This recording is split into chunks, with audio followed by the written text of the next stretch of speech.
Good morning, Ms. Shobha. My name is Angel Lim. I'm from Group 6. Today, me and my team member will be presenting a summary of our group assignment for the subject Philosophy and Current Issue with the course code of MPU3193.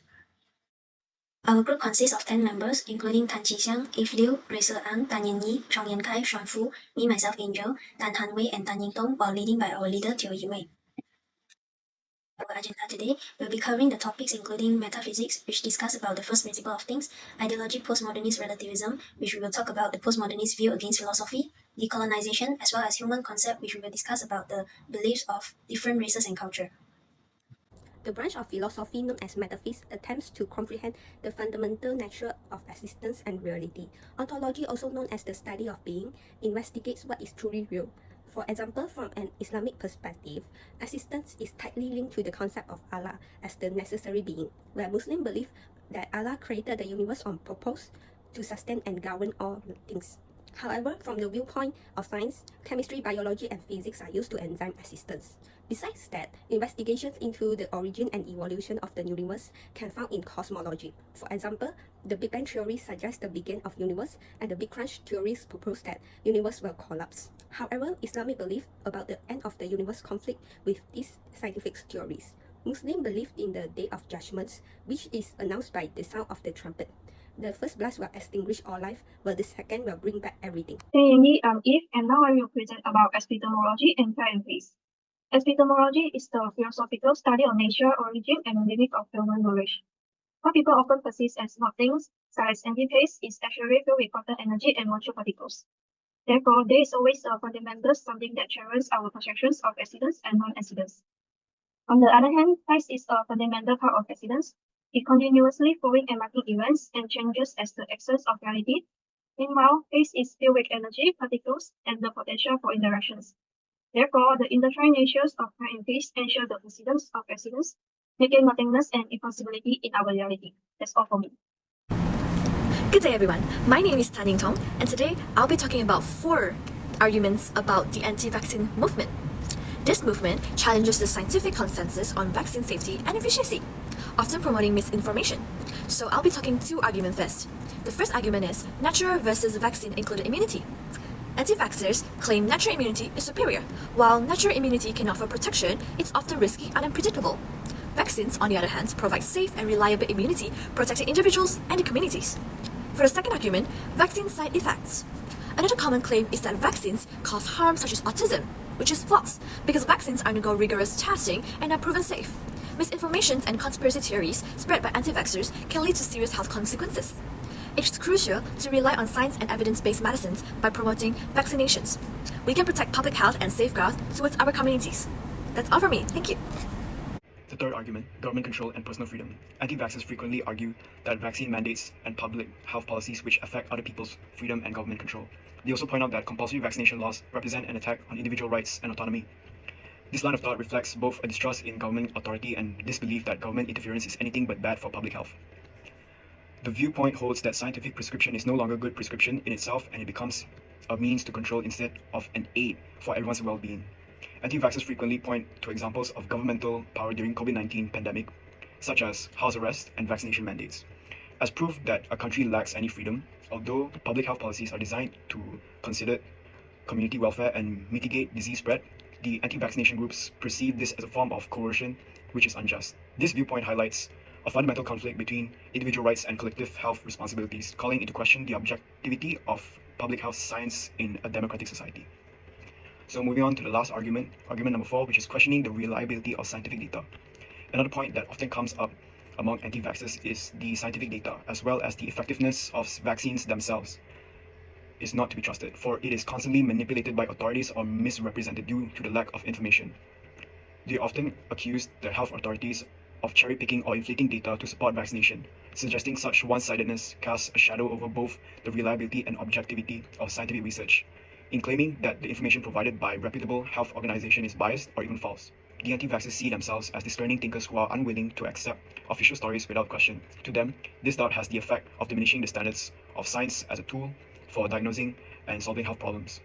Personal trial and error or alternate sources then become desperate needful alternatives. However, proper scientific research carries out rigorous testing to ensure that the results pass muster as genuine discoveries. Ignoring these standards in favor of rumor can sabotage attempts to fight diseases and harm public health. Hi everyone, my name is Tan Wei. Today I will be presenting the wiki page 3 of the assignment, which is decolonization. Decolonization is a process which former colonized become independent and reclaim control over their land. However, in reconnecting with the global economy, former colonized like Malaysia has been influenced by the Western ideas, leading to significant cultural impact. The first Western idea that impacts Malaysia is anthropocentrism, which is the belief that humans are the most important beings in the universe. While it can inspire progress, it often justifies exploiting natural resources solely for human gains, leading focus on economic expansion over environmental protection. In Malaysia, anthropocentrism it has fostered the mindset focused on the economic expansion over environmental protection, seen in the activities like deforestation for palm oil, which has threatened Malaysia's rich biodiversity. Hi, my name is Chong Yan Kai. I'm part of the decolonizations. I'm talking about the liberalism. Liberalism is a political and moral philosophy based on the rights of the individual, liberty, political equality, and right to private property. Educational institutions established by the British propagated these ideas among the local elite, planting the seeds of liberalism within Malaysian society, the economy, and legal system that the British put in place. Liberalism began to permeate Malaysian life, leading to increased participation in global markets and democratic reforms. The spread of liberalism leads to the acceptance of Western culture, practice that can protect or replace local customs and traditions. Advocates say that will be loss of cultural identity among Malaysians itself, especially among the younger generations who are more connected to secular values and traditions than their own heritage. This culture change is seen as helping to weaken national unity and undermine the sense of belonging to a particular ethnic or religious community. Liberalism often supports more moral relativism, the idea that there is no absolute right or wrong, and that moral judgment are based on individual perspective. In a country like Malaysia, where religions like Islam play an important role in guiding the moral standard and customs, the rise of moral relativism can be seen as weakness of religious teaching that have been stable. This creates a conflict between the economic consideration on issues such as the LGBT rights, freedom of expression, and individual lifestyle choices, and the conservative values of Malaysian society. Thank you. Hi, my name is Grace, and now I will be discuss about egoism and rationalism. Egoism describes individuals who put their own self-interest above all else. These people believe in statements like, "My only responsibility is to promote my own interest completely." In Malaysia, the principles of kindness, cooperation, and social well-being are extremely important and maintained by various religions, but egoism often conflict with this value. Moving to rationalism, rationalists are people who agree with the principle of sufficient reason, for short called PSR. They believe that every phenomenon, thought, or things can be logically explained. Due to the logical factors, rationalism leads people to speak in a straightforward manner, and it tends to rely heavily on logic rather than emotion. However, this emphasis on logic sometimes means they are very low emotional intelligence. In the part of education, rationalism is well suited to disciplines such as maths and science, which are centered on reason and logic rather than areas such as art or literature. For rationalists in Malaysia, the logic-centered perspective sometimes may lead them to disregard religious belief or instinct based on faith. When applied without sensitivity, rationalism may overlook their ethical and religious principles important to many Malaysians. That's all for my part. I will pass to the next presenter. Thank you. Next part, I'm going to present about the human concept. In the face of cultural globalization, the principle of different religions play a crucial role in preserving the cultural identity of Malaysians. First, Tawhid in Islam means the belief in one God, which is Allah. This doctrine helps Malaysians keep their identity and tradition safe from Western influence. Tawhid encourages strong spiritual value and helps people resist materialism and individualism. Islamic practice like Sharia law and daily prayer features reinforce this identity, promoting cultural cohesion and protecting against homogenization. Next, in Hinduism, Dharma represents duty, justice, and morality, helping Malaysians maintain their unique cultural identity. The festival like Thaipusam and Deepawali act as cultural bastion, preserving traditional and resisting Western influence. This celebration ensures the integrity of traditional culture for future generations. Next, I will pass to the next presenter, Luis, to present. I'm Tan Jixiang, so I'll continue to present the slide. In Buddhism, is focused on understanding suffering, ethical living, and talent alignment. Nirvana is the ultimate goal of the Buddhism. It's the reach by the animating greed, haters, and ignorant.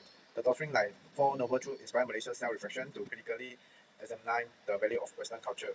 Pan encourage ethical living, mindfulness, and wisdom like right conduct, mindful, and speech. Karma emphasize the importance of moral behavior and long-term consequences. They encourage the Malaysia to resist the temptation of short-term gain born by the globalization. In Christian believe that they want to believe the God and follow Him. The doctrine express the gospel message and guide faith-based living. The principle like love emphasize foster community sense like love of God and never to resist outside influence. Stewardship is concept to believe the human have a responsibility to care for the world and the resources, to resist the environment or exploitation people for profit. Humility as a spiritual ritual are discouraged from pursuing wealth and status as a success symbol. Okay, so in conclusion, this assignment explores a four-man team. First, the metaphysics, postmodern realism, decolonization, and human concept. And each team highlight how philosophical and religion principles help Malaysian preserve cultural identity, resist globalization, and reinforcing Malaysia's unique cultural value. That's all our presentation. Thank you for listening.